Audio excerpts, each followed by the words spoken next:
This is the Aftermarket Radio Network.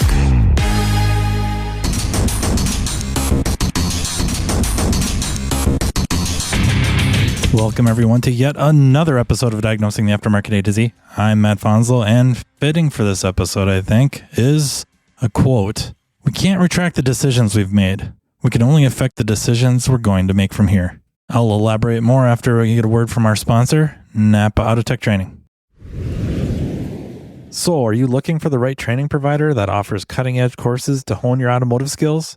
Well, let NAPA Autotech take you to the next level. Go to napaAutotech.com for more details about classes near you. One of my mentors, I consider him a friend, but also a mentor, called me up to just shoot the breeze, honestly. And when we do, we're usually on the phone for hours. And I savor every second. I've mentioned him before. I'll keep mentioning him because I don't know that he's known as well or as much as I think he should. And maybe I'm ultra biased, but he had a tremendous effect on me when I first, I guess, was really starting to get going. So we're talking maybe late 90s. I found him on IATN. And I guess I'm not trying to delay who this is. His name's Jim Wilson. And he's a former General Motors dealership technician, and he specialized in diagnostics and emissions, I think almost specifically drivability and emissions, as he is in California. So he is very, very active on IATN. And then he had his own website called flatrater.com. And right now, I mean, it's not really there, if you will. He has another new website. It's not so new. It's been around a while, but it's a terrific, terrific resource. It's called scanshare.io. And I think many of his case studies from Flatrater are on there. I don't think I can say enough about the guy, and I probably have tried. Coming out of school, specifically my third year, the third year was very, very focused on diagnostics. That's about the time I found IATN. And that's kind of when I got to start reading his posts and specifically his responses. And some people will say he was short or used very coarse language. I beg to differ, but I also had the benefit of meeting the guy and getting to know him. But extremely, extremely smart. Not only seeing the conversations on IATN, but learning about flatrater.com and then subscribing to it. And that's some of the posts on IATN did this, but really what he did on Flatrater and now ScanShare was he would have a vehicle and you would, describe it, the complaints, put up, code list if there was one, screenshots of the Tech 2, data recordings when needed or appropriate. And he had written applets, I believe they were called, to also be able to manipulate the data. So he was taking Tech 2, which was the factory scan tool, handheld scan tool for GDS and GDS2, that you could manipulate the data, go through it, and he would kind of give you a part one and then a follow-up part two. And part one, usually, and by usually I'm thinking all the time, gave you all the information you needed to diagnose the vehicle or make a very accurate assessment. And he talked about using inference, which I think a lot of us would think of deductive reasoning, right? We reduce, we remove things as possibilities. I think that falls kind of under inference. Inference is a bigger umbrella term, but it's coming to a decision or a realization based on the data, the evidence, if you will, and then your understanding of the systems and I suppose just reasoning. So in some cases, it almost felt like the opposite of deductive reasoning. That had a profound effect on me. And also, he did not use lab scopes that much. And part of it, the GM dealership culture, if you will. And part of it is he could get there without using it. And when he needed it, he used it. But he could get to a lot of places strictly on scan data, understanding the system, and then probabilities. What are the probabilities that this could be an issue or that could be the issue? Just a profound effect. And it didn't help just on General Motors. I found I was using it on everything. So back to the phone call, we're just kind of talking, and he starts talking about using DTCs to diagnose. And I don't mean like pull the code, go over to your service information system, or trust the scan tool decodes it properly or defines it properly, looking it up, paging through bulletins and, whatever, trouble trees, if you will. No, he's talking, and it's very fascinating to me. What codes can set? Does this vehicle even have the ability to set certain codes? So maybe one easy one I'll pick on as an example was that I had a vehicle in rather recently that had been to a couple other shops, and it ran very roughly. And if I remember right, it was an inline 4-cylinder. It doesn't matter about the make or model. I don't feel like that's important. Dual overhead cam, 4-cylinder. Idles very rough. Misfires accumulate on all cylinders. So previous shops had already did the spark plugs and the coils and first fuel injection cleanings and intake port, or running cleaner through the throttle body, if you will, or the intake manifold, bunch of cleaner through it, ended up replacing the injectors. It just still idles very rough.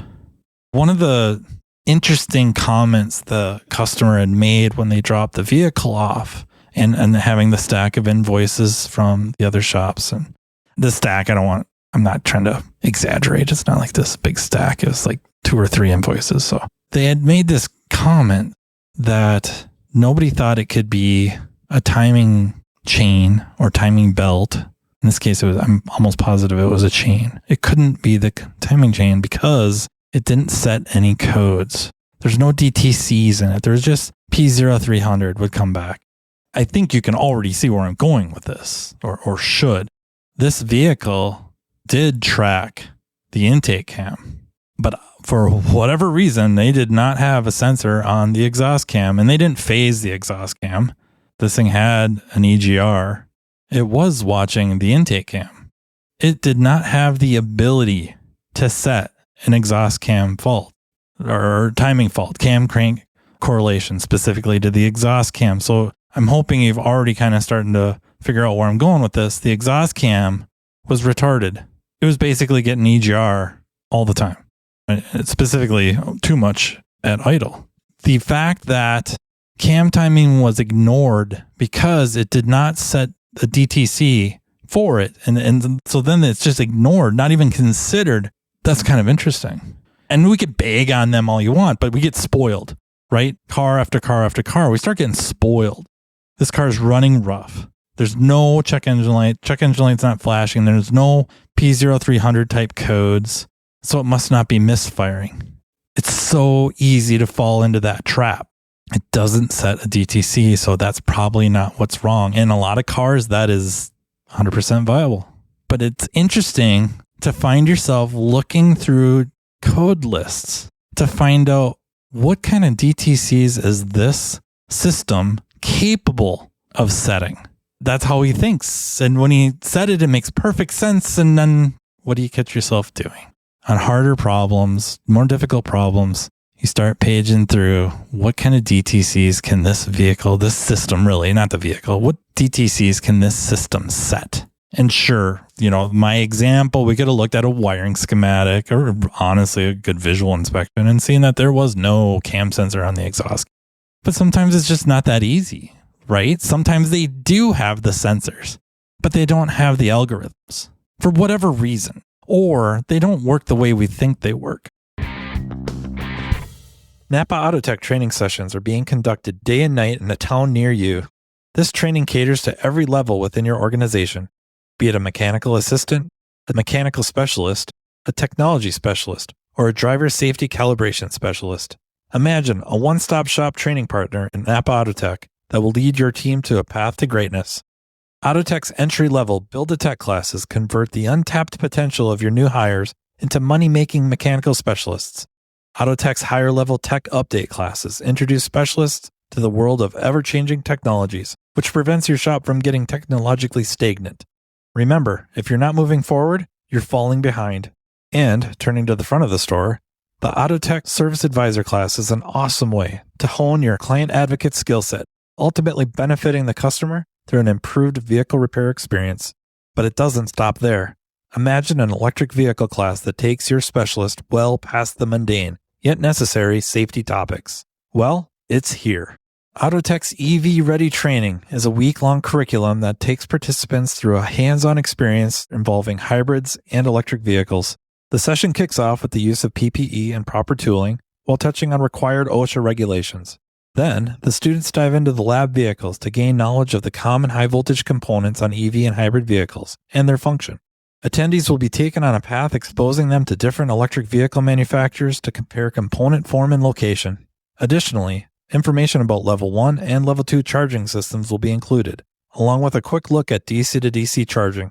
The operation and maintenance of subsystems are explored, including the different modes of Tesla operations, and so much more.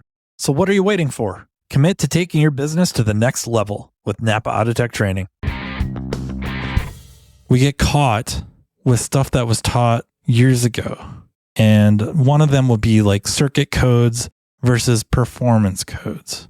That if you have a circuit code, and we'll pick on cam crank correlation again. So now we have a DTC set for, we'll just say, an exhaust cam sensor. That's a circuit code. That's how it gets defined. A lot of times we're ruling out cam crank correlation. It can't be out of time. It couldn't have jumped a tooth. It couldn't be the chain is stretched, because otherwise, if that was the case, it would have set a performance code. This is a circuit code. I have to test wiring, and you start focusing. In certain cars, certain systems, that was the case. You could do that.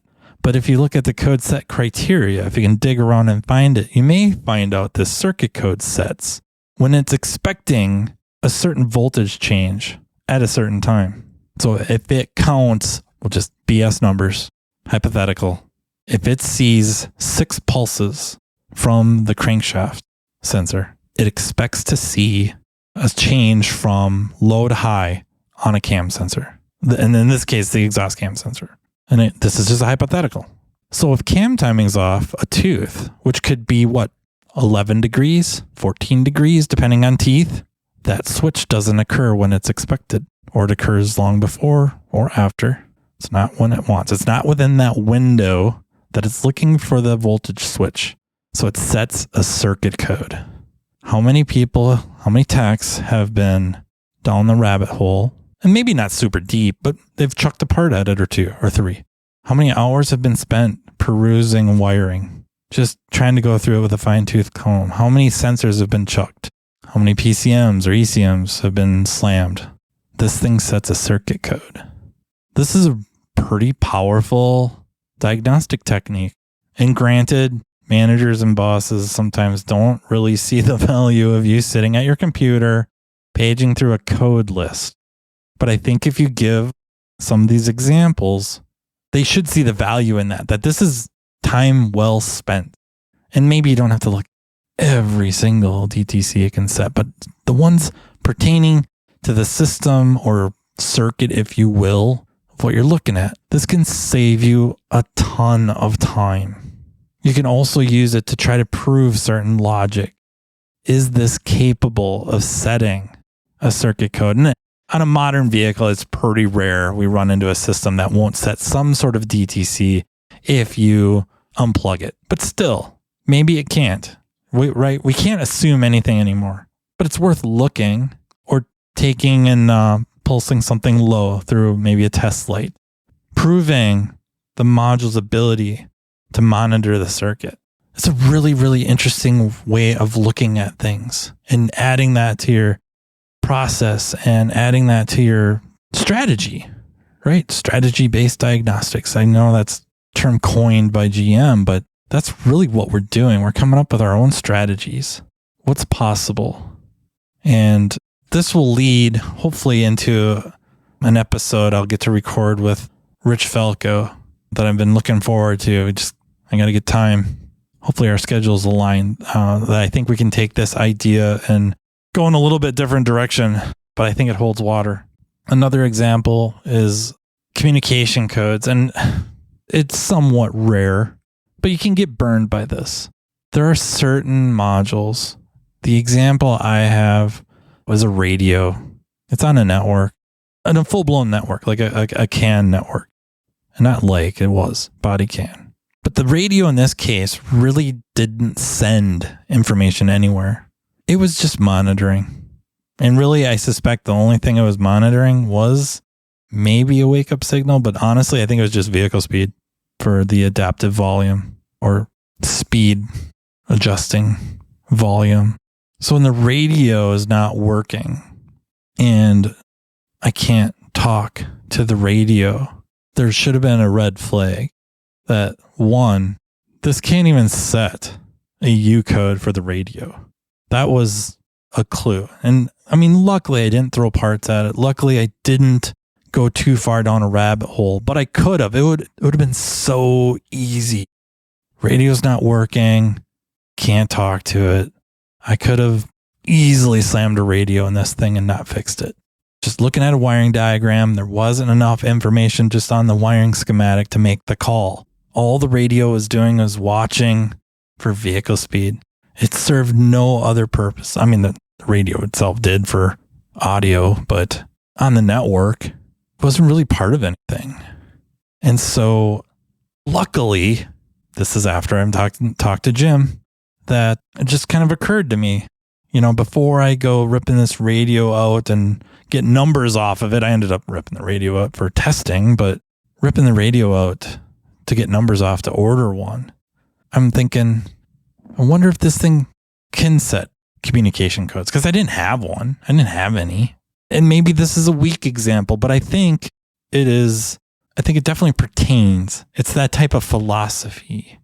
And using this information that we wouldn't normally, I don't think this was ever taught anywhere, to kind of page through and see if a system itself is capable of setting, or what kind of DTCs it's capable of setting. How about this sensor or circuit? How many DTCs are there for the engine coolant temp? Just the one? Or could it send 10 different ones? It's interesting. And so, the only reason I got to learn this specific with the DTC list is networking. Going to training conferences and meeting your heroes. I know they tell you not to, but I've met many of mine, at least in this profession.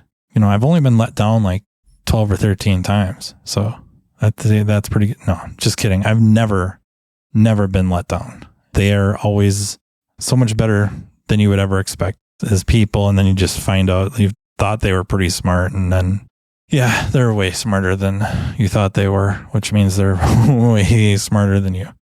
At least me. That's how I got to find out about this, that meeting him and befriending him, and then having the pleasure of having him call from time to time. And just, I don't think he was out to teach me a freaking thing. I think he was just thinking about it, just kind of off the cuff, like, hey, you ever catch yourself doing this? No, but now I'm going to start. Oh, man. Not only networking in person, but networking online. This is going to be a recurring theme. You've heard it before. You should keep hearing it until you start doing it. Get out, hit some training conferences, meet people, shake hands, rub elbows, get to know people. And then online, there's Facebook groups, of course, but get involved. IATN still has archives. Don't get me wrong. I don't think IATN or anybody involved with IATN listens to this, but whoever's idea it was to scrub names from people that have made posts because they're no longer members, I don't know how to mince the words. What a douche move. What a douche move.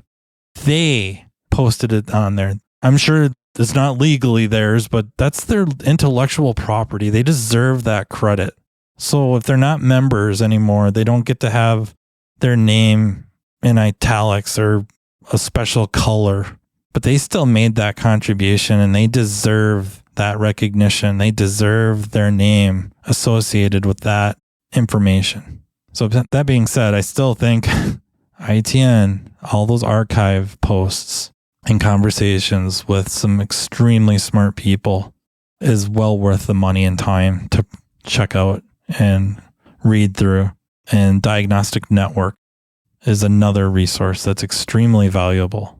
Even just part of your day to log on quick, see what's going on, and you're going to find certain names that you will be able to hang your hat on what they say. That database, that resource is just continuing to grow. And then there's multiple Facebook groups. It seems to be new ones all the time, and that part's almost getting nauseating.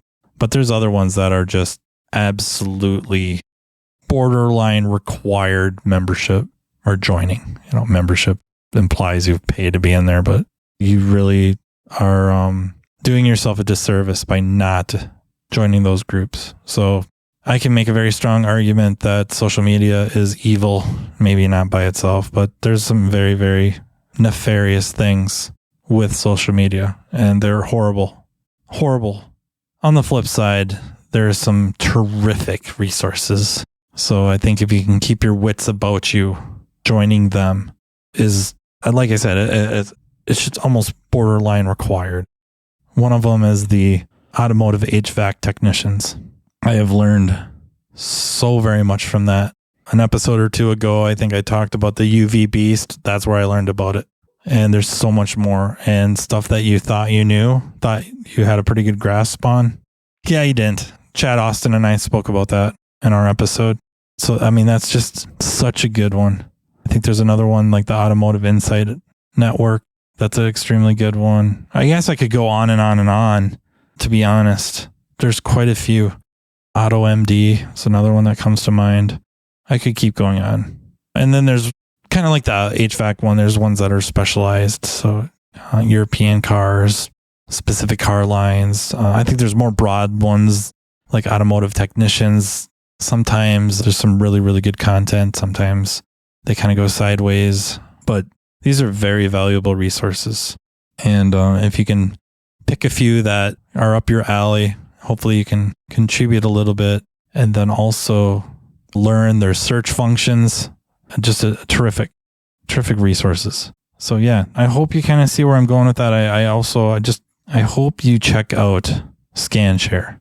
Try to go find some of those archives. And yeah, I get it. The vehicles are going to be older, but you know what? The strategy, the philosophy, and the using of inference applies. It will always apply. Even probabilities, like learning to factor in probabilities, start to help you from going down rabbit hole. I don't know that many of us hold ourselves too terribly accountable for getting our butts kicked on absolutely jacked up problems.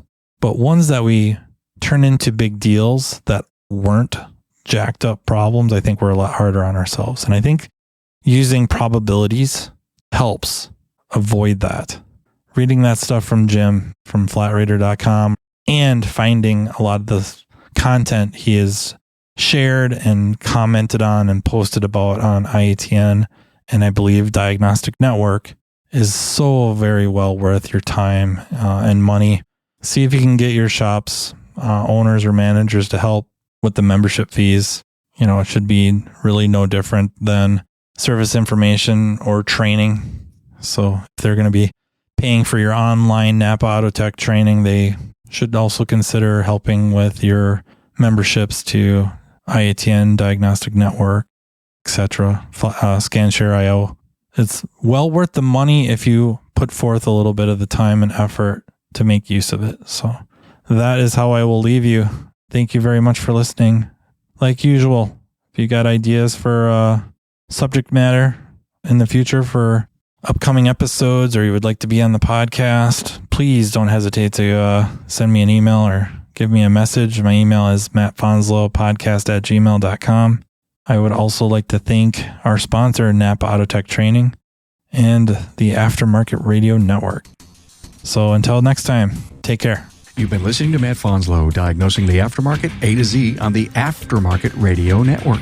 Follow Matt on your favorite listening app. He's very interested in what you have to say. Let him know what you'd like him to cover and come on the show. Matt is all for advancing the aftermarket. Find Matt Fanslow on social media and connect or on aftermarketradionetwork.com.